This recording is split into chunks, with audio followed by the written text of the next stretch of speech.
Cowan 1914 ship. Cowan was a fishing vessel of 30 tons net register, built in 1914. Cowan sank in 1948 near Lyttelton Harbour, New Zealand. Construction. Cowan was a wooden steam trawler built at Sydney, Australia in 1914 by Woodleys Limited. Its length was 83.6, beam 18.4 ft, depth 9.4 ft. New Zealand fishing. By 1919, Cowan was operating from Auckland Harbour. Details of the vessel's catches around Manukau Harbour were given as evidence in a Fisheries Commission hearing in February 1919. Cowan visited ports throughout New Zealand. In the 1920s, Cowan was owned by Auckland City Council and fishing from Auckland Harbour.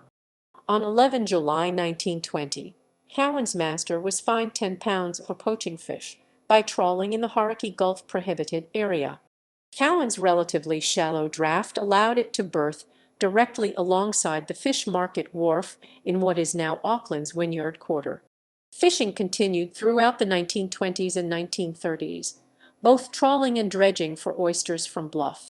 Various other duties were undertaken, including searching for vessels feared lost or wrecked.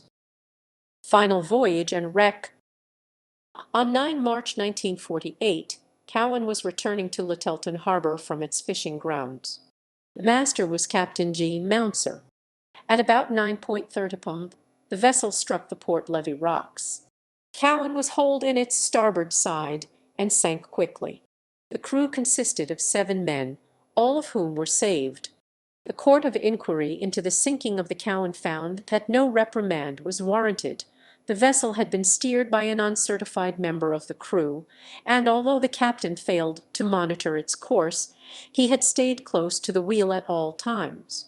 At the time of Cowan's sinking, its owner was P. Ferran and Son Limited of Christchurch. The wreck of Cowan lies in 8 m of water, near the rocks it struck. Little remains of the wreck. References ==